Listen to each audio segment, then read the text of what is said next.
रात में चुपके से स्विम करके पहुंचे और लिम्पिट माइंस लगानी शिप्स पे, और फिर धमाके पे धमाके। जब बड़े बड़े फेक सब्जी के ऑर्डर प्लेस किए गए तो पाकिस्तान जाल में फंस गया और रॉ के दोनों एजेंट उसी शिप में छुप के पाकिस्तान पहुंचे। धोखा इसलिए हुआ क्योंकि मुक्ति वाहिनी के कमांडो डाल दिया ऑपरेशन एक्स में। रेडियो पे 2 गाने बजा के सिग्नल देंगे, उसी टाइम पे ऑपरेशन एक्स स्टार्ट कर देना। इस सीक्रेट सील्ड ऑर्डर में जो पापा और माइक लिखा है, इसका मतलब था वेस्ट बंगाल में छुप के एक सीक्रेट कैंप बनाया और कोड रखा C2P। लेकिन हुआ उल्टा, वेस्टर्न कंट्री ने धोखा देके इंटेल पाकिस्तान को दे दी। INS राजपूत ने उसी जगह पे 2 बैक टू बैक फायर मारे। मैं वापस आऊं ना आऊं, लेकिन INS राजपूत जरूर वापस आएगा।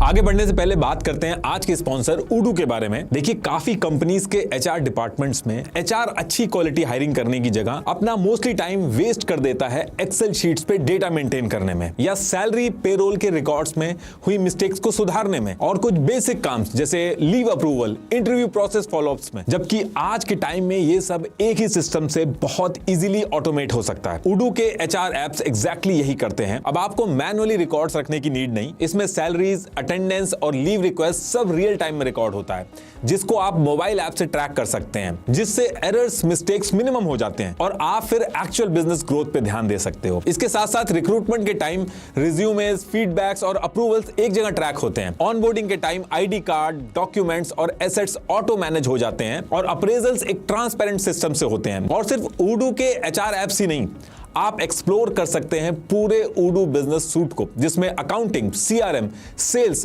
और भी 45 प्लस एप्स एक साथ इंटीग्रेट होते हैं। और सबसे बड़ी बात, उडू HR के सारे एप्स को यूज करना है तो पर एम्प्लॉय सिर्फ 90 रुपीज के मंथली सब्सक्रिप्शन में अवेलेबल है।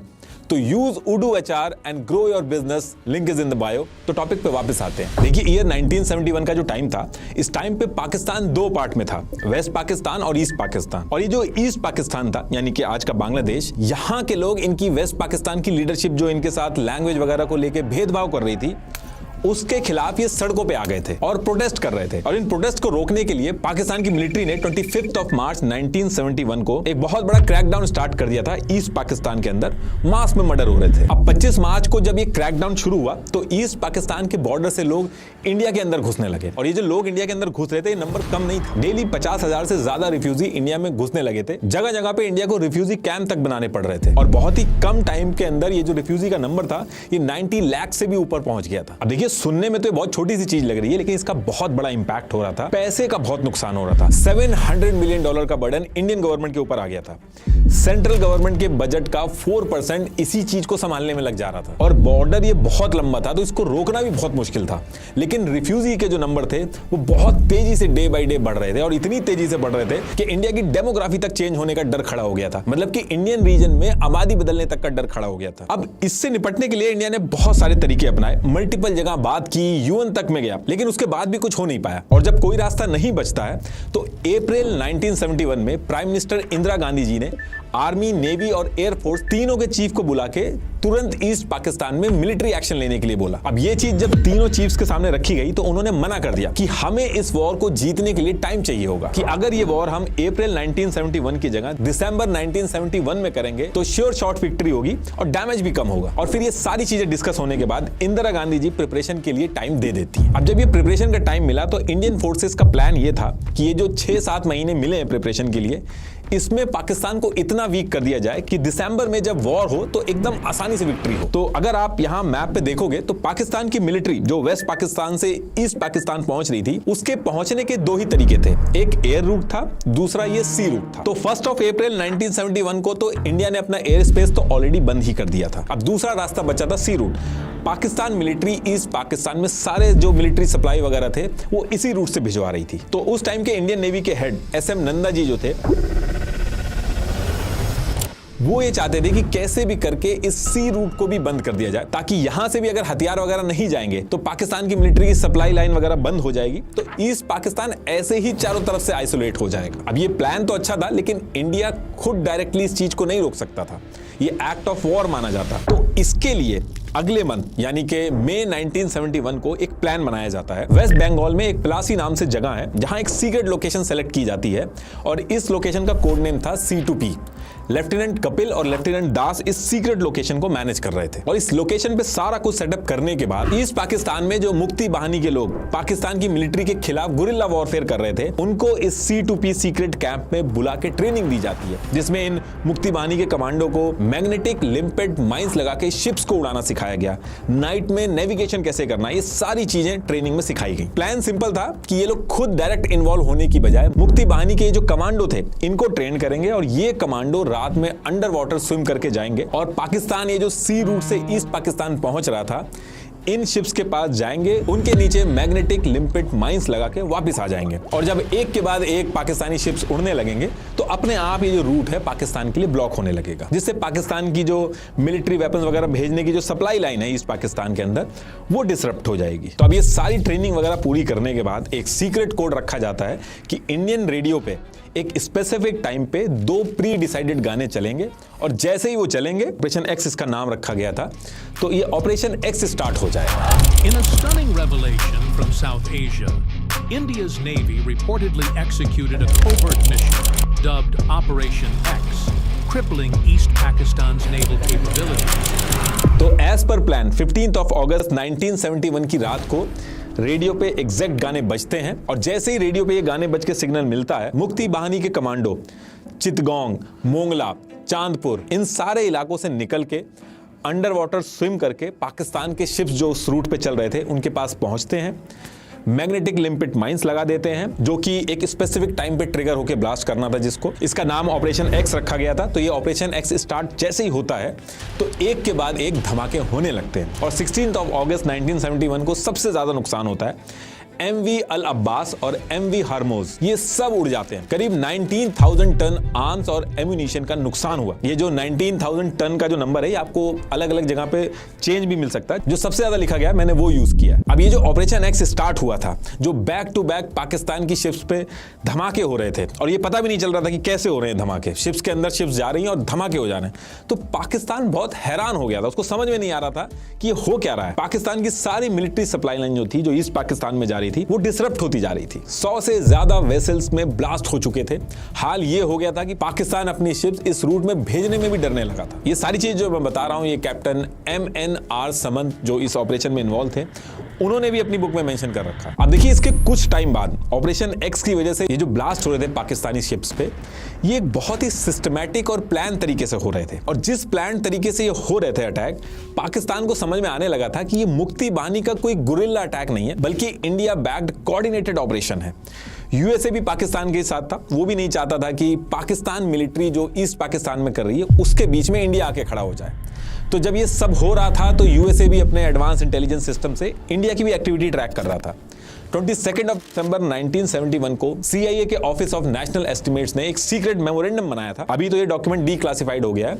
Foreign relation of the United state के रिकॉर्ड में डॉक्यूमेंट 144 के नाम से मिल जाएगा, ये उसकी कॉपी है। तो उस टाइम पे भी इस डॉक्यूमेंट के अंदर यूएसए ने साफ लिखा था मुक्ति बाहिनी को इंडिया सपोर्ट कर रहा है। अब ये जो पाकिस्तान के ऊपर ब्लास्ट हो रहे थे और इंडिया का नाम जब इसमें सामने आ रहा था, तो पाकिस्तान ने एकदम ऑफेंसिव मोड ऑन कर दिया इंडिया के खिलाफ। पाकिस्तान ने अपने कराची और आसपास के जो एयरबेस थे उन पर फाइटर्स और नेवल यूनिट्स को फॉरवर्ड डिप्लॉय कर दिया। अब पाकिस्तान ने अपने ऑफेंसिव मोड में जब फॉरवर्ड डिप्लॉयमेंट वगैरह स्टार्ट किया तो ये सारी इंटेलिजेंस इंडिया के नेवी हेडक्वार्टर में भी आने लगी कि ऑपरेशन एक्स में जो नुकसान हो रहा है इसका बदला लेने के लिए पाकिस्तान इंडिया के खिलाफ भी कुछ प्लान कर सकता है। तो इंडियन नेवी अपने शिप्स को लेकर अलर्ट हो जाती है। जैसे सेकेंड वर्ल्ड वॉर में जापान ने यूएस के पर्ल हार्बर पे सारी खड़ी शिप्स पे एयर स्ट्राइक कर दी थी, कहीं पाकिस्तान भी ऑपरेशन एक्स का बदला लेने के लिए ऐसा ही कुछ ना सोच रहा हो। और उस टाइम पे इंडिया का जो सबसे इंपॉर्टेंट एयरक्राफ्ट कैरियर था INS विक्रांत, वो मुंबई के बैलेट पियर पे खड़ा था। अब देखिए, INS विक्रांत जो था ये इंडिया के लिए एक बहुत बड़ा नेवल एसेट था। इंडियन ओशियन में ये एक सिटी के साइज का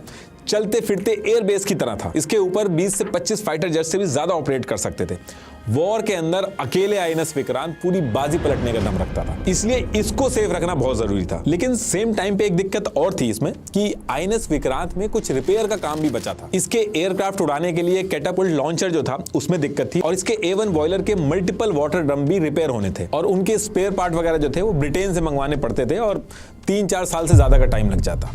तो आईएनएस विक्रांत को कहीं सेफ लोकेशन पे छुपाना है या वॉर के लिए रेडी करना है, इन सारी चीजों को लेकर मल्टीपल डिस्कशन होने लगे कि इसको सेफ रखा जाए या फिर इसको वॉर में उतारा जाए। और इंडियन नेवी के अंदर सबका यही कहना था कि आईएनएस विक्रांत का रिपेयर होना भी पेंडिंग है, तो इसको आगे जो वॉर होनी है उसमें इन्वॉल्व करना सही डिसीजन नहीं होगा। लेकिन इंडियन नेवी के हेड एसएम नंदा और वाइस एडमिरल हीरानंदानी सबके अगेंस्ट जाते हैं और वो कहते हैं कि ये हमारा सबसे पावरफुल वेपन है, इसको जरूर वॉर में उतारना चाहिए। और रही बात रिपेयर की, तो इसको हम वॉर रेडी बना देंगे। और फिर मल्टीपल डिस्कशन के बाद इस चीज को लेकर अप्रूवल मिल जाता है। और जैसे अप्रूवल मिलता है तो आईएनएस विक्रांत जो मुंबई के बैलेट पियर पे खड़ा था, उसको मुंबई के कोबाल पोर्ट पे शिफ्ट करके रिपेयर का काम स्टार्ट कर दिया जाता है। और जब ये रिपेयर हो जाता है उसके बाद आईएनएस विक्रांत को पहले कोबाल पोर्ट से कोचिन, फिर कोचिन से मद्रास बे ऑफ बंगाल में शिफ्ट कर दिया जाता है। और यहां पहुंचने के बाद आईएनएस विक्रांत एक सेफ रेंज में आ जाता है, जिसके बाद ये मद्रास, विशाखापट्टनम और पोर्ट ब्लेयर के बीच जो 18,000 माइल्स का जो एरिया था, वहां पे इसको सर्वेलेंस का काम दे दिया जाता है। अब आईएनएस विक्रांत जब ईस्ट कोस्ट पे पहुंचा तो इस चीज का इंटेल पाकिस्तान की नेवल इंटेलिजेंस को भी मिल जाता है। तो इस चीज को सुन के पाकिस्तान बहुत ज्यादा घबरा जाता है, क्योंकि एयर स्पेस ऑलरेडी बंद था। पूरा सी रूट पे पाकिस्तान के जो शिप थे उन पे धमाके हो रहे थे ऑपरेशन एक्स की वजह से। ऊपर से आईएनएस विक्रांत जो इतना इंपॉर्टेंट है इंडिया के लिए, उसको इंडिया ने ईस्ट कोस्ट में शिफ्ट कर दिया। तो पाकिस्तान का डर था कि अगर आईएनएस विक्रांत का यूज करके ईस्ट कोस्ट पे पूरा नेवल ब्लॉकेट लगा दिया तो ईस्ट पाकिस्तान से पाकिस्तान की मिलिट्री का पूरा कंट्रोल हट जाएगा। और ये जो सारी रीएनफोर्समेंट, वेपन सप्लाई, ये सारी चीजें जो ईस्ट पाकिस्तान में हो रही हैं इस रूट से, ये भी बंद हो जाएंगी। और ईस्ट पाकिस्तान जहां ऑलरेडी मुक्ति बानी के कमांडो इतनी ज्यादा लड़ाई कर रहे हैं, और वहां पे जब ये सारी सप्लाईज पहुंच नहीं पाएंगी तो ईस्ट पाकिस्तान के हाथ से निकल जाएगा। और ये वो टाइम था कि यहां से पाकिस्तान ने फैसला कर लिया था, आईएनएस विक्रांत का अगर टाइम रहते कुछ नहीं किया तो ईस्ट पाकिस्तान इनके हाथ से जाना तय है। और ये जो डर था पाकिस्तान का आईएनएस विक्रांत को लेके, ये आगे चल के सही भी होता है। तो ये सारी चीजें होने के बाद अब यहां से पाकिस्तान सारी चीजें छोड़ के आईएनएस विक्रांत को रास्ते से हटाने का प्लान बनाना स्टार्ट करता है। अब देखिए, पाकिस्तान के पास कोई एयरक्राफ्ट कैरियर तो था नहीं, लेकिन इसके पास 4 सबमरीन थी, जिसमें से 3 सबमरीन जो थी, हैंगूर, मैंग्रो और शुशुक, ये तो शॉर्ट रेंज वाली सबमरीन थी पाकिस्तान के पास। तो ये आईएनएस विक्रांत के पास पहुंच के वहां जाके डैमेज करना इतना पॉसिबल नहीं था इनके लिए। लेकिन जो इनकी चौथी सबमरीन थी, वो एक लौती लॉन्ग रेंज सबमरीन थी पाकिस्तान के पास, जो आईएनएस विक्रांत के पास पहुंच के उस पर हमला करके उसको रास्ते से हटा सकती थी। और इस सबमरीन का नाम था पीएनएस गाजी। पीएनएस गाजी को पानी के नीचे डिटेक्ट करना बहुत ज्यादा मुश्किल था। और ये जो पीएनएस गाजी है, ये पहले यूएसए के पास थी, तब इसका नाम यूएसएस डियाब्लो था। लेकिन जब ईयर 1961 में इंडिया के पास आईएनएस विक्रांत आया था, तो इसको काउंटर करने के लिए ईयर 1963 में यूएसए ने security assistance programme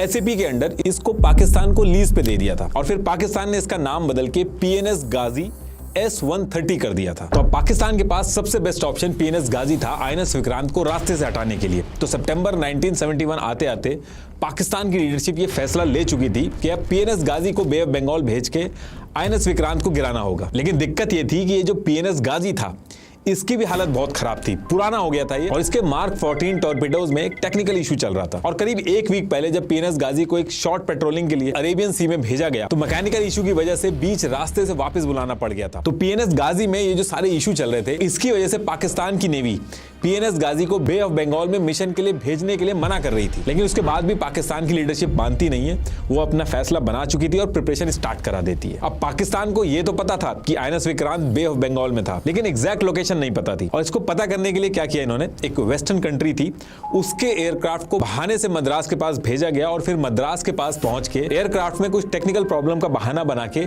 emergency landing की रिक्वेस्ट की इंडिया से। अब जब उस वेस्टर्न कंट्री के एयरक्राफ्ट ने इस तरीके की इमरजेंसी लैंडिंग की रिक्वेस्ट करी, तो इंडिया मना नहीं कर सकता था, उसको अलाउ करना पड़ा। और फिर इस एयरक्राफ्ट ने मद्रास पोर्ट पे उतरने के बाद आसपास के एरिया में मल्टीपल टेस्ट ड्राइव करी सही करने के बहाने से। और उसी बीच में इसको आईएनएस विक्रांत दिखा, उसकी पिक्चर्स ली इन्होंने, कोऑर्डिनेट्स वगैरह लिए। और फिर सेम वीक में ये जो आईएनएस विक्रांत की कॉन्फिडेंशियल डिटेल्स थी, इसको पाकिस्तान नेवल वॉरफेयर के डायरेक्टर कैप्टन अब्दुल वाहिल भूमल को भेज दी। तो इस तरीके से अब पाकिस्तान के पास आईएनएस विक्रांत है कहां पे, उसकी डिटेल्स भी आ गई थी। और ये जो वेस्टर्न कंट्री थी, कौन सी वेस्टर्न कंट्री का ये एयरक्राफ्ट था, इसका पता नहीं चल पाया। जहां भी लिखा गया वहां वेस्टर्न कंट्री मेंशन है। इसके बाद डेट आती है 8 नवंबर 1971, और इस दिन को कैप्टन जफर मोहम्मद खान, जो कि 1965 की वॉर में पीएनएस गाजी का टॉर्पीडो ऑफिसर भी था, इस मिशन के लिए इसको सेलेक्ट कर लिया जाता है, पीएनएस गाजी का कमांडिंग ऑफिसर बना दिया जाता है। और फिर बेसिक डिटेल्स जो थी आईएनएस विक्रांत की, वो इसको दे दी जाती हैं। और फिर 1 वीक बाद 14 नवंबर 1971 की डेट फिक्स कर दी जाती है कि इस दिन पीएनएस गाजी अपने मिशन पे जाएगा। और फिर सारी प्रिपरेशन के बाद डेट आती है 14 नवंबर 1971। इस दिन पीएनएस गाजी को मिशन के लिए निकलना था और पीएनएस गाजी में सीईओ कैप्टन जफर मोहम्मद खान के साथ 93 मेंबर थे, जिसमें से 11 ऑफिसर्स थे। ये अपना निकलने की तैयारी स्टार्ट कर देते हैं। लेकिन जितने भी ये लोग थे, इनमें से किसी को भी ये नहीं बताया गया था कि एग्जैक्टली क्या करना है। मिशन की जितनी भी डिटेल्स थी उसके लिए नेवल हेडक्वार्टर ने इनको सील्ड ऑर्डर हैंड ओवर कर दिए थे और एक लोकेशन के कोऑर्डिनेट्स दे दिए थे जिस जगह पे जाके इन सील्ड ऑर्डर्स को खोलना था। और इसके साथ ये भी कहा था कि किसी वजह से इन कोऑर्डिनेट्स पे पहुंचने में डिले हो जाए या कोई कम्युनिकेशन ब्रेक हो जाए तो इस सील्ड ऑर्डर को उस केस में खोल लेना, आपको पता चल जाएगा कि एग्जैक्टली करना क्या है। और इस ऑर्डर में एग्जैक्टली लिखा क्या था उसकी कॉपी भी आपको आगे दिखाऊंगा अभी। तो अभी तक पीएनएस गाजी में जितने भी लोग थे उनको बस इतना पता था कि आईएनएस विक्रांत के आसपास पेट्रोलिंग करनी है, डिटेल्स इकट्ठी करनी है, इससे ज्यादा डिटेल्स नहीं पता थी। तो इसके बाद पाकिस्तान का नेशनल एंथम वगैरह बजता है और यहां से पीएनएस गाजी निकलता है और निकलते ही राइट टर्न लेता है और 84 डिग्री ईस्ट लॉन्गिट्यूड की तरफ जाने के लिए इंडिया का जो बॉर्डर था उससे 400 नॉटिकल माइल की जो डिस्टेंस थी वो मेंटेन करता है और 20 नॉट्स पर आवर की स्पीड से चलना स्टार्ट कर देता है ताकि इंडियन सर्वेलांस इसको डिटेक्ट ना कर पाए। पीएनएस गाजी में जितने लोग बैठे थे इनको बिल्कुल आइडिया नहीं था कि आगे क्या होने वाला है। ये एग्जैक्ट रूट था और 2 दिन बाद 16 नवंबर 1971 को ये यहां तक पहुंच जाते हैं। ये लोग day by day INS Vikrant की लोकेशन की तरफ बढ़ते हैं। अब जब गाजी इस रूट पे इधर निकलता है तो Indian navy already Karachi, Lahore, Rawalpindi और इधर ढाका के जितने कम्युनिकेशन सिग्नल थे उनको ट्रैक कर रहा था। और उस टाइम पे इंडियन नेवी के पास हाईटेक कंप्यूटर्स नहीं थे, लेकिन एक स्मार्ट रेडियो डायरेक्शन फाइंडर था। ये पाकिस्तान के जो सीक्रेट मैसेजेस थे उनको एग्जैक्टली इनक्रिप्ट नहीं कर पाता था, लेकिन ये किस डायरेक्शन से सिग्नल्स आ रहे हैं और जा रहे हैं वो बता देता था। पाकिस्तान के नेवी हेडक्वार्टर के अंदर बहुत छोटे छोटे एनक्रिप्टेड मैसेज भेज के कम्युनिकेट कर रहा था कि अब यहाँ पे पहुंच गया है और अंदर एग्जैक्टली हो क्या रहा था वो सारी डिटेल्स भेज रहा था। अब जब ये लोग बीच बीच में शॉर्ट मैसेज भेज के बात कर रहे थे तो इंडिया का ये जो रेडियो डायरेक्शन फाइंडर था ये एक पैटर्न ट्रैक करता है कि साउथ ईस्ट सी की एक स्पेसिफिक लोकेशन पे एक कोई सबमरीन या वेसल टाइप की चीज है जो धीरे धीरे आईएनएस विक्रांत की लोकेशन के पास पहुंच रही है और वो पाकिस्तान के हेडक्वार्टर में हर थोड़ी देर पे शॉर्ट सिग्नल भेज रही है। अब ये चीज जब सीईओ धर्मदेव दत्ता, इनको ट्रिपल डी भी कहते थे, इनको पता चलती है, ये इस चीज को सीरियस लेते हैं और इसकी और डिटेल्स निकालना स्टार्ट करते हैं। तो पता चलता है कि लास्ट कुछ दिनों से वेस्ट पाकिस्तान और ईस्ट पाकिस्तान के बीच में ये जो सीक्रेट मैसेजेस होते हैं इनके वॉल्यूम्स अचानक से बहुत तेजी से बढ़ गए थे। और इसी बीच में इन्होंने एक वायरलेस एनक्रिप्टेड कम्युनिकेशन को भी पकड़ा था। तो उसमें पता चला था कि ये ईस्ट पाकिस्तान के चिटगोंग से एक स्पेशल ग्रेड लुब्रिकेंट ऑयल की रिक्वेस्ट कर रहे थे और ये जो ऑयल था ये सिर्फ माइन स्वीपर्स या फिर सबमरीन्स में यूज होता था। और इसके साथ साथ साउथ ईस्ट में भी एक सबमरीन या वेसल टाइप की चीज मल्टीपल शॉर्ट मैसेजेस भेजते हुए पाकिस्तान में धीरे धीरे आईएनएस विक्रांत की लोकेशन की तरफ भी पहुंच रही है। तो ये सारी चीजें देखने के बाद ये पता चलता है कि पाकिस्तान के पास एक ही लॉन्ग रेंज सबमरीन थी जो इतना लंबा रूट कवर कर सकती है और वो थी गाजी। और इंडिया के पास पीएनएस गाजी की frequency, habits, power level, antenna pattern, इनकी डिटेल्स ऑलरेडी थी, उसको भी मैच किया गया तो पीएनएस गाजी से मैच हुई वो। तो यहां से सीईओ धर्मेंद्र देव दत्ता ट्रिपल डी इनको कंफर्म हो गया था कि सबमरीन पीएनएस गाजी है जो आईएनएस विक्रांत को मारने के लिए आगे बढ़ रही है। और सेम टाइम पे इंडिया के पास एक और इंटेल आता है कि पाकिस्तान के कराची पोर्ट पे एक नया सर्वेलांस सिस्टम लग रहा है। अब वॉर के टाइम पे ऐसे कोई नया इक्विपमेंट आ जाता है किसी दूसरे देश के पास तो वो गेम चेंजर बन जाता है, इसलिए इसकी डिटेल्स भी पता करनी बहुत जरूरी थी। तो हुआ क्या था कि सेम रूट पे जो इंडिया और पाकिस्तान का था, यहाँ पे इंडियन कस्टम डिपार्टमेंट ने एक इंडियन डॉक्टर जिसका नाम कवासजी था उसको स्मगलिंग करते हुए पकड़ा था। तो आरएनएडब्ल्यू ने इसको जेल से उठा के इससे डील वगैरह करी और टास्क दिया कि सेम रूट पे जैसे पहले पाकिस्तान जाता था शिप लेके वैसे ही दोबारा जाना है, बस जाते टाइम हमारे 2 बंदे शिप के अंदर ले जाने हैं। और ये दोनों जो थे ये रॉ के एजेंट थे जिनका कोड नेम था रॉड और मूरियार्टी। तो एज पर प्लान कॉसी जो था वो सेम रूट पे इन दोनों एजेंट्स को लेके पाकिस्तान के पोर्ट पे जाना स्टार्ट करता है। और फिर वहां पहुंचने के बाद ये जो दोनों एजेंट थे वहां पे फोटोग्राफ्स वगैरह लेना स्टार्ट करते हैं और जो शिप थे उनकी काउंटिंग वगैरह स्टार्ट करते हैं। और फोटोग्राफ जब ये ले रहे थे तो इसी टाइम पे इनकी नजर एक स्ट्रक्चर पे पड़ती है जिसके ऊपर एंटी एयरक्राफ्ट डिफेंस बैटरी लगी हुई थी। अब देखिए ये चीज थोड़ी सी अनयूजुअल थी क्योंकि ऐसी एंटी एयरक्राफ्ट गन्स और रेडार सिस्टम पीस टाइम पे नहीं दिखते हैं, इमरजेंसी या फिर वॉर के टाइम पे ही दिखती हैं। तो ये जो इंटेल थी ये सारी इंटेल भी इंडियन नेवी के पास पहुंचा दी जाती है। तो ये सारी चीजों को जब जोड़ा गया तो यहाँ से समझ में आ गया कि पाकिस्तान मन बना चुका है वॉर का। और ये जो PNS Ghazi Bay of Bengal की तरफ बढ़ रहा है, जैसे ही आईएनएस विक्रांत को गिराएगा उसके बाद पाकिस्तान वॉर स्टार्ट कर देगा। तो यहाँ से इंडिया भी अपनी प्रिपरेशन तेज कर देता है और पीएनएस गाजी जो बे ऑफ बंगाल की तरफ बढ़ रहा था एग्जैक्टली वो है कहां, उसकी लोकेशन पता करना बहुत इंपॉर्टेंट हो चुका था इंडिया के लिए। और पीएनएस गाजी जो था वो 16 नवंबर 1971 को ये जो ओखला पोर्ट है इसको क्रॉस कर चुका था और यहीं से अपने कोऑर्डिनेट्स वगैरह भेज के पाकिस्तान के हेडक्वार्टर में इन्फॉर्म भी किया था इसने। और फिर इसके बाद कोलंबो की तरफ जाना स्टार्ट करता है। नेवल एयरफील्ड जो थी गोवा की वहां पे पहुंचा, फिर कर्नाटका पहुंचा, फिर मैंगलोर पोर्ट की तरफ पहुंचा। इन सब को क्रॉस करता हुआ 18 नवंबर 1971 की रात को कोचीन पोर्ट जो कि केरला में था, यहाँ पे एक आइलैंड के पास पहुंचता है। और नेक्स्ट डे 19 नवंबर 1971 को ये यहाँ से होते हुए श्रीलंका के ट्रिनकोमल्ले पोर्ट पर पहुंचता है और यहाँ पे अपनी रिफ्यूलिंग और क्लीनिंग वगैरह स्टार्ट करा था। टोटल 2200 नॉटिकल माइल की जर्नी जो थी वो अभी तक कर चुका था। अब यहाँ से कमांडर जफर को जो सीक्रेट सील्ड ऑर्डर मिले थे उनको खोलना था। उनमें से एक लेटर पे लिखा था ओपन एट हाई सीज। तो ये जो सीक्रेट सील्ड ऑर्डर थे इनको कैप्टन जफर खोलता है और इसमें 2 टास्क कंप्लीट करने को लिखे थे।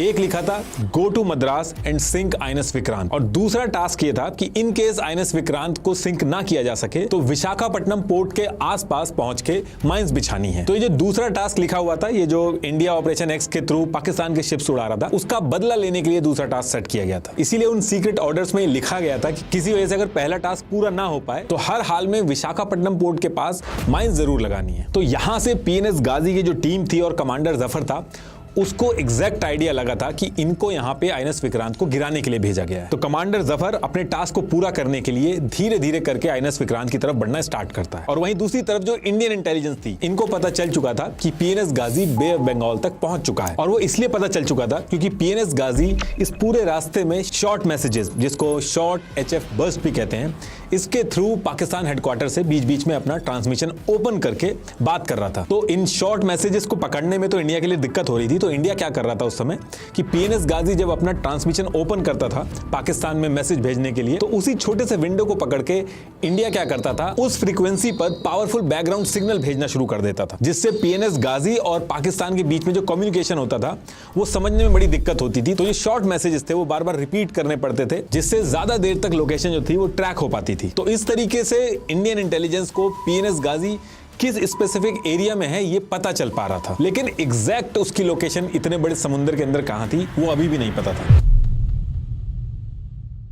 तो अब इसके बाद 28 नवंबर 1971 को गाजी अपने मिशन को पूरा करने के लिए श्रीलंका से निकल चुका था आईएनएस विक्रांत को मारने के लिए। और श्रीलंका से निकलने के बाद 2 दिन तक ट्रैवल करता है और 22 नवंबर 1971 को वो मद्रास के एरिया में पहुंच के आईएनएस विक्रांत को ढूंढने लगता है। तो अब पीएनएस गाजी जब मद्रास के एरिया में पहुंच चुका था तो जो इंडिया की ईस्टर्न नेवल कमांड थी, इन्होंने क्या कर रखा था, मद्रास पोर्ट के आसपास जो फिशिंग कम्युनिटी रहती है उनमें से कुछ लोगों को बेसिक ट्रेनिंग वगैरह दे रखी थी, जिसमें इनको ऑयल स्लीक, स्नॉर्केल या फिर सबमरीन के ट्रेस से रिलेटेड कुछ भी दिखता था तो ये लोग उसको पहचान जाते थे और जो नियरेस्ट नेवल आउटपोस्ट होती थी उसको रिपोर्ट कर देते थे। तो जब पीएनएस गाजी मद्रास पोर्ट पे पहुंच के आईएनएस विक्रांत को ढूंढ रहा था तो उसी टाइम पे कुछ मछुआरे जो थे उन्होंने रिपोर्ट कर दिया था कि उनको किसी बड़ी सी सबमरीन के ट्रेस दिखे। तो ये जो ट्रांसमिशन की डिटेल्स थी और फिशिंग कम्युनिटी के जो इंटेल्स थे, इन सबको मिला के ये चीज पता चल चुकी थी कि पीएनएस गाजी अब मद्रास के पोर्ट के आसपास ही कहीं पे आ चुका है। और जैसे इस चीज के बारे में वाइस एडमिरल एन कृष्णन को पता चलता है तो ये बहुत ही अलार्मिंग सिचुएशन थी। तो अब यहां से वो मन बना चुके थे कि आईएनएस विक्रांत को मद्रास पोर्ट से शिफ्ट करना पड़ेगा, क्योंकि वॉर होने से पहले वो आईएनएस विक्रांत को पीएनएस गाजी के साथ एंगेज नहीं करना चाहते थे। तो उनके पास अब ऑप्शन बचा था कि आईएनएस विक्रांत को मद्रास पोर्ट से विशाखापट्टनम वाला जो पोर्ट था वहां पे शिफ्ट कर दें। लेकिन मल्टीपल डिस्कशन के बाद ये डिसाइड हुआ कि अगर विशाखापट्टनम जो पोर्ट है उसमें भी अगर शिफ्ट कर दें तो जैसे मद्रास पोर्ट तक पीएनएस गाजी पहुंच चुका है तो विशाखापट्टनम पोर्ट तक भी पहुंच जाएगा। तो इसका मतलब है कि विशाखापट्टनम पोर्ट में भी शिफ्ट करने के बाद कोई गारंटी नहीं है कि आईएनएस विक्रांत सेफ रहेगा, सेम सिचुएशन वहां भी रिपीट हो जाएगी। अब ये सारे डिस्कशन जब चल रहे थे तो यहीं से डिसाइड होता है कि अंडमान एंड निकोबार के पास एक सीक्रेट लोकेशन है जिसका कोड नेम था पोर्ट एक्सरे। वहां आबादी बिल्कुल भी नहीं थी, पानी बहुत साफ था और इस लोकेशन का बिल्कुल भी किसी को आइडिया नहीं था।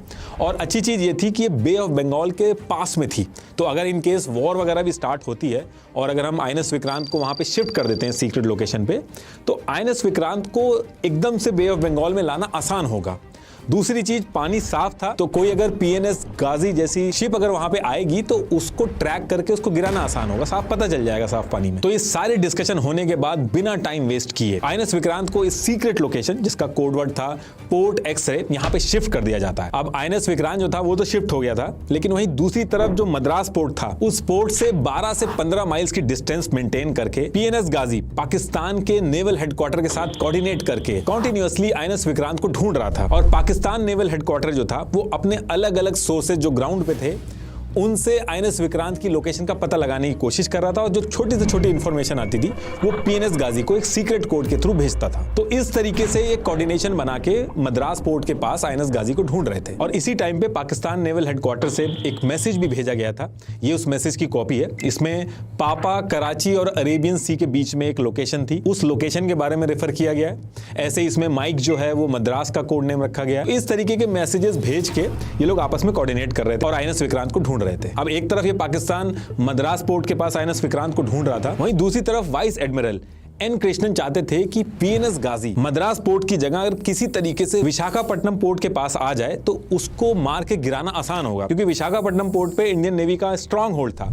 टेक्निकल कैपेबिलिटी विशाखापट्टनम पोर्ट की बहुत ही अच्छी थी। सोनार, हाइड्रोफोन्स, एंटी सबमरीन वॉरफेयर इक्विपमेंट्स, ये सारे यहाँ पे थे। और जियोग्राफी भी ऐसी थी कि एक बार गाजी इधर आ जाता तो नेचुरल एस्केप के जो रूट्स थे वो बहुत कम हो जाते गाजी के पास। तो विशाखापट्टनम के पास गाजी को मारना ज्यादा आसान था। तो अब यहाँ से वाइस एडमिरल एन कृष्णन एक प्लान बनाते हैं। ये जानबूझ के रेडियो कम्युनिकेशन पे ऐसे बात करते हैं जैसे पाकिस्तान को लगे कि आईएनएस विक्रांत विशाखापट्टनम पोर्ट के ही पास है। इन्होंने एकदम बेसिक एनक्रिप्टेड कम्युनिकेशन की ताकि पाकिस्तान इजीली उनको क्रैक करके ये कम्युनिकेशन ट्रेस कर सके और उसको ये लगे कि आईएनएस विक्रांत जो है वो विशाखापट्टनम पोर्ट पे आ चुका है। और इसके साथ साथ एक चीज और की इन्होंने, विशाखापट्टनम पोर्ट के आसपास जानबूझ के बल्क में सब्जी के आइटम जो थे वो बहुत ज्यादा ऑर्डर कर दिए। जब बड़े शिप्स आते हैं, जैसे आईएनएस विक्रांत जितना बड़ा शिप जब आता है तो पोर्ट के आसपास सब्जी वगैरह और खाने की बहुत जरूरत होती है, बल्क में रखना पड़ता है, तो ऑर्डर्स भी बड़े होते हैं।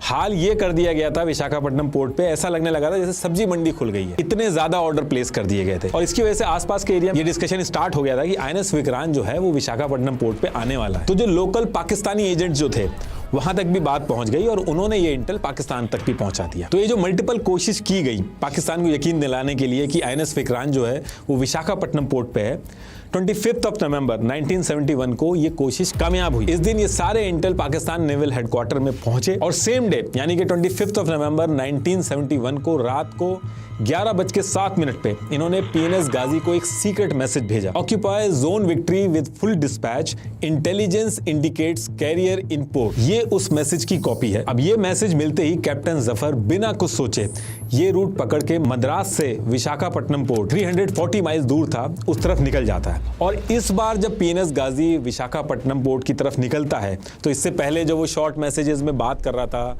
डिस्कशन कर रहा था पाकिस्तान नेवल हेडक्वार्टर में, वो बिल्कुल बंद कर देता है। कंप्लीट रेडियो साइलेंस पे निकलता है, क्योंकि उसको पता था कि इंडिया का विशाखापट्टनम पोर्ट ज्यादा हाईटेक है, वहां पे पीएनएस गाजी के सिग्नल पकड़ना इंडियंस के लिए ज्यादा आसान होगा। तो 25 नवंबर 1971 को मद्रास से निकलते समय पीएनएस गाजी कंप्लीट रेडियो साइलेंस पे विशाखापट्टनम की तरफ निकल जाता है और 27 नवंबर 1971 की रात को 10 बजे विशाखापट्टनम पोर्ट पे पहुंच जाता है और आईएनएस विक्रांत को ढूंढना स्टार्ट कर देता है। लेकिन दिक्कत यहाँ पे इंडियन नेवी के लिए ये हो गई थी कि इंडियन नेवी को मद्रास पोर्ट के बाद से पीएनएस गाजी है कहां पे, क्योंकि वो कंप्लीट रेडियो साइलेंस पे था, उसके बारे में कुछ भी पता नहीं चल पा रहा था। अब जब एकदम से पीएनएस गाजी गायब हो जाता है, उसका कुछ भी नहीं पता चलता है, तो इंडिया के ईस्टर्न कमांड के हेड जनरल जेकब जो थे वो बहुत ज्यादा परेशान हो जाते हैं। मल्टीपल डिस्कशन वहां पे स्टार्ट हो जाते हैं। उनको डर था कि कहीं ऐसा तो नहीं कि इंडिया ने जो प्लान बनाया पाकिस्तान को पता चल गया है, कहीं वो पोर्ट एक्सरे के पास पहुंच के आईएनएस विक्रांत पे ना हमला कर दे। बहुत सारे डिस्कशन एक साथ स्टार्ट हो गए थे इंडियन नेवी के हेडक्वार्टर में।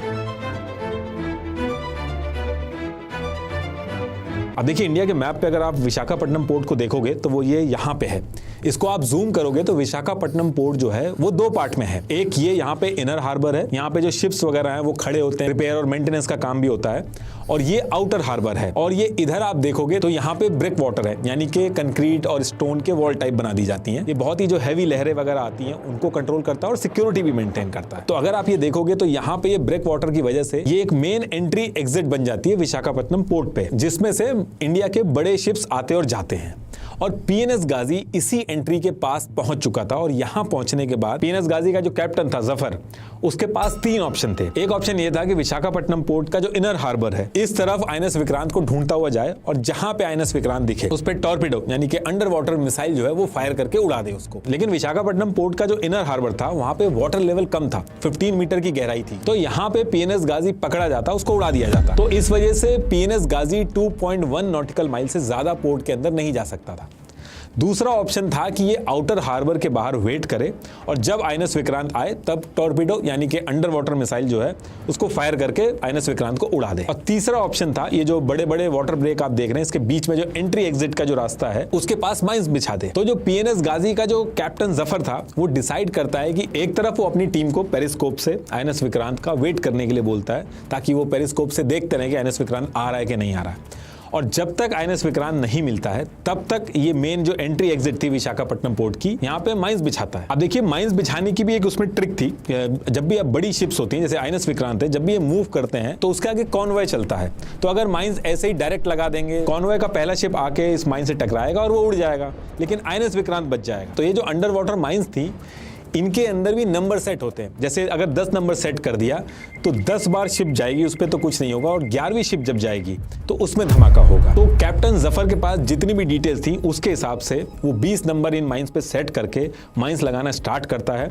दूसरी टीम कॉन्टिन्यूसली पेरिस्कोप से आईएनएस विक्रांत को ढूंढ रही थी। तो 28 नवंबर 1971 को कैप्टन जफर यहीं आउटर हार्बर के पास माइंस लगाना स्टार्ट करता है और हर माइन के बीच में 150 मीटर का गैप रखता है और 30 मीटर की डेप्थ मेंटेन करता है। और एक माइन को लगाने में कम से कम 30 से 50 मिनट का टाइम लगता है। तो करीब 40 से 50 मिनट के अंदर ये अपनी पहली माइन लगा लेता है और फिर इसके बाद दूसरी माइन लगाना स्टार्ट करता है। और जैसे ही दूसरी माइन लगा रहा होता है, जो दूसरी टीम थी जो पेरिस्कोप लेके नजर रख रही थी आईएनएस विक्रांत को ढूंढ रही थी, उनको दूर से एक शिप आता हुआ दिखता है। एक्चुअल में आईएनएस विक्रांत नहीं था, आईएनएस मगर था जो अपने नॉर्मल रिपेयर वर्क के लिए विशाखापट्टनम पोर्ट की तरफ आ रहा था। अब जब पेरिस्कोप में इनको ये शिप दूर से आता हुआ दिखता है तो इनको लगता है कि जब तक वो पास में आएगा तब तक ये दूसरी माइन लगा लेंगे, लेकिन यहाँ पे इनसे मिसकैलकुलेशन हो जाती है। जब तक ये दूसरी माइन लगाते उससे पहले ही शिप इनके पास में आ गया और जैसे ही पास में आया तो इमरजेंसी में पीएनएस गाजी को लेफ्ट साइड में डाइव लगवाई वरना टक्कर हो जाती। और जैसे ही 2400 टन से ज्यादा वेट के गाजी ने सडन डाइव मारी तो एकदम वो डिसबैलेंस हो गया और सीधे नीचे जाके सी के फ्लोर से जाके लगा और लगने के बाद वहीं से फंस जाता है। बहुत ट्राई करता है निकलने की लेकिन वहां से निकल नहीं पाता और गाजी के एक साइड के कुछ मेटल के पार्ट टूट के पानी में चले जाते हैं। और क्योंकि इसका झटका इतना तेज था तो गाजी के अंदर जो टॉर्पीडो ट्यूब्स थी जहां से अंडर वाटर मिसाइल फायर होती है उन सब की पोजीशन हिल जाती है। तो पीएनएस गाजी फंसा तो पड़ा ही था, साथ में ये भी डर खड़ा हो गया था कि मिसाइल जो है वो कभी फायर हो सकती थी। और ये जो आप लोकेशन देख रहे हो ये यहाँ पे एक पीएनएस गाजी फंस चुका था। इस लोकेशन के एग्जैक्ट कोऑर्डिनेट्स थे 17 degree 40.8 minute north, 83 degree 21 minute east. दूसरी माइन तो लग नहीं पाई थी लेकिन जो एक माइन बिछाई थी इन्होंने वो ऐसे ही लगी रही। ईयर 1972 में जाके फटी थी लेकिन इस टाइम पे नहीं फटी। अब गाजी तो यहाँ फंसा पड़ा था। 28, 29 और 30 नवंबर 3 दिन तक पाकिस्तान नेवल हेडक्वार्टर में गाजी से कोई कांटेक्ट नहीं हो पा रहा था। उनको बिल्कुल भी आइडिया नहीं था कि गाजी आखिर है कहां पे। अब देखिए जो सबमरीन्स होती हैं उसके अंदर 2 लॉग बुक मेंटेन होती हैं। एक नेविगेशन लॉग जिसमें सबमरीन की सारी जर्नी, टाइम, पोजीशन, स्पीड ये सब रिकॉर्ड होती है। दूसरी ऑपरेशनल और इंजीनियरिंग लॉग होती है जिसमें उनके फंक्शंस और एक्शन वगैरह रिकॉर्ड होते हैं। तो इसकी नेविगेशन लॉग जो थी वो तो सेम जगह पे रुकी हुई थी लेकिन ऑपरेशनल और इंजीनियरिंग लॉग जो थी वो मेंटेन रही, जिससे आगे चल के भी ये चीज कंफर्म हुई थी कि ये यहाँ पे फंसा हुआ था लेकिन स्टिल वो एक्टिव था। अब ये जो पीएनएस गाजी से कोई कॉन्टैक्ट नहीं हो पा रहा था, ये बहुत बड़ी मुसीबत खड़ी हो गई थी पाकिस्तान के लिए। एयर स्पेस बंद था, नॉर्मल जो सी रूट था उसमें ऑपरेशन एक्स के चलते ब्लास्ट हो रहे थे, शिप्स उधर साइड जाने में डर रहे थे।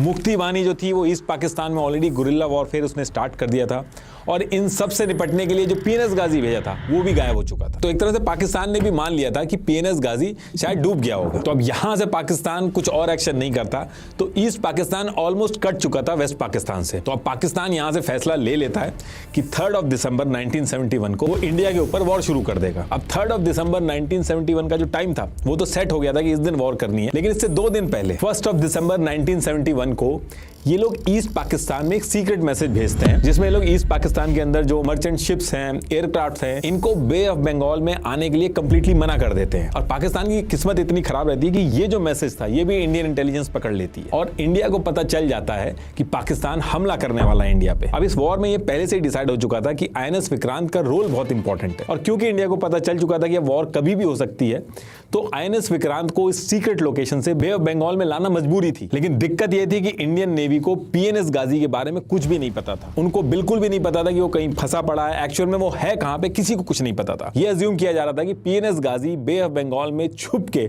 आईएनएस विक्रांत का वेट कर रहा है और जब पाकिस्तान वॉर स्टार्ट करेगा तब पीएनएस गाजी एक्टिव होगा। तो आईएनएस विक्रांत को बे ऑफ बंगाल में लाना भी था और पीएनएस गाजी से बचाना भी था। तो इससे निपटने के लिए क्या किया जाता है कि एक पुराना डिस्ट्रॉयर शिप था आईएनएस राजपूत, ये विशाखापट्टनम पोर्ट पे आया हुआ था। इसको कुछ टाइम के अंदर डीकमीशन होना था, मतलब कि एक्टिव ड्यूटी से हटना था।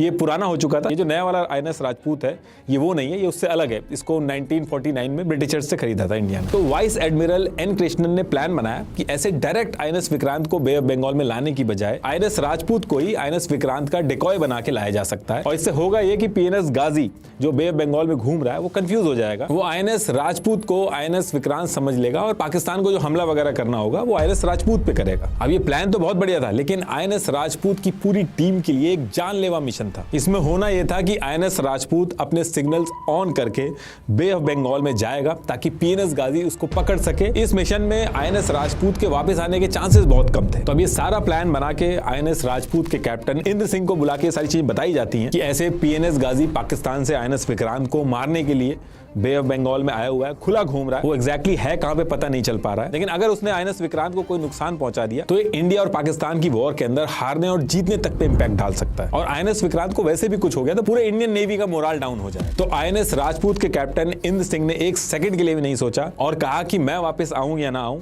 आईएनएस राजपूत जरूर वापस आएगा। और आईएनएस राजपूत की पूरी टीम बिना कुछ सोचे इस जानलेवा मिशन के लिए प्रिपरेशन स्टार्ट कर देती है। और अगले ही दिन 2 दिसंबर 1971 को तुरंत आईएनएस राजपूत आईएनएस विक्रांत का डिकॉय बनके विशाखापट्टनम पोर्ट से मद्रास वाले रूट पे जाना स्टार्ट कर देता है, जहां उनको लगता है कि पीएनएस गाजी मिल सकता है। पूरे रास्ते आईएनएस राजपूत जो था उसके सिग्नल्स का वॉल्यूम बहुत हाई रखा गया ताकि आसानी से पीएनएस गाजी पिक कर ले उसको। जो बड़े एयरक्राफ्ट होते हैं जैसे आईएनएस विक्रांत, इनके सिग्नल्स हाई रहते हैं। इसके साथ साथ फेक रेडियो कम्युनिकेशन भी किए गए और ये बोला गया कि आईएनएस विक्रांत मद्रास की तरफ आ रहा है, तैयारी शुरू कर दो। यहां तक कि मद्रास पोर्ट के जो naval officer in charge captain Duckworth थे, इनको एन कृष्णन ने एक ओपन कॉल करके कहा कि आईएनएस विक्रांत मद्रास आ रहा है, खड़े होने की जगह बना दीजिए। और ये मैसेज जब कैप्टन डकवर्थ को मिला तो वो बहुत ही हैरान हो गए कि एन कृष्णन ने कितनी बड़ी गलती कर दी, ओपनली ये लाइन बोल दी। अब इसके बाद काफी टाइम तक आईएनएस राजपूत जो था वो सिग्नल अपने ऑन करके पूरे रूट पे घूमता है, लेकिन कुछ नहीं होता है। अब देखिए, शुरू में मैंने आपको बताया था कि गाजी जब सी फ्लोर पे टकराया था तो कुछ मेटल के पार्ट टूट के गिर गए थे और वो पानी में फ्लोट होने लगे थे। तो वो मेटल के जो पार्ट थे, वो जो फिशिंग कम्युनिटी थी जो ऑलरेडी ट्रेन थी, उनको ये पार्ट मिल गए। उन्होंने ये पार्ट उठा के इंडियन नेवी को दिए और एन कृष्णन ने जब इन मेटल पार्ट्स को रिव्यू करवाया तो ये पता चला कि ये पीएनएस गाजी के पार्ट है। और यहां से एन कृष्णन ने एज्यूम कर लिया कि पीएनएस गाजी डूब गया है और आईएनएस विक्रांत अब सेफ है, उसको बे ऑफ बंगाल में लाया जा सकता है। और आईएनएस राजपूत जो था, जो इतनी देर से घूम रहा था अपने सिग्नल ऑन करके, उसको वापस आने को कह दिया जाता है। 3 दिसंबर 1971 का दिन आ गया था। इस दिन INS Vikrant Bay of Bengal में पहुंच चुका था और पाकिस्तान और इंडिया दोनों पीएनएस गाजी को डूबा हुआ मान चुके थे। लेकिन पीएनएस गाजी डूबा नहीं था, वो विशाखापट्टनम पोर्ट के पास फंसा हुआ था। पीएनएस गाजी के जो कैप्टन थे, टीम थी, वो सब जिंदा थी। और फिर सेम डे 3 दिसंबर 1971 को पाकिस्तान वॉर शुरू कर देता है। इंडिया के 8 से ज्यादा एयरफील्ड, अमृतसर, अंबाला, आगरा, अवंतीपुर, पठानकोट, श्रीनगर, इन सब जगह बैक टू बैक हमला कर देता है। In a dramatic escalation of hostilities, Indian forces have launched coordinated strikes across East Pakistan today as refugees continue to pour into India that could reshape South Asia. और Indian navy क्या करती है, उसकी जो ईस्टर्न फ्लीट थी including INS Vikrant, इसको east Pakistan की तरफ लगा के पूरी तरीके से नेवल ब्लॉकेट कर देती है। अब एक तरफ वॉर चल रही है, दूसरी तरफ पीएनएस गाजी नीचे फंसा हुआ है और तीसरी तरफ आईएनएस राजपूत विशाखापट्टनम वाले रूट से, जिस तरफ गाजी फंसा हुआ था, उस तरफ से वापस आने लगता है ताकि ईस्टर्न फ्लीट जो थी उसको जाके ज्वाइन कर सके। अब रात में 11:40 पे आईएनएस राजपूत जब वापस आ रहा था और विशाखापट्टनम पोर्ट के पास पहुंचता है जहां पे गाजी फंसा हुआ था, तो आईएनएस राजपूत के सोनार रूम के अंदर जो टीम थी, उन्होंने राइट साइड में सोनार वाइब्रेशन डिटेक्ट करी, मतलब कि साउंड वेव्स और प्रेशर डिस्टर्बेंस डिटेक्ट की।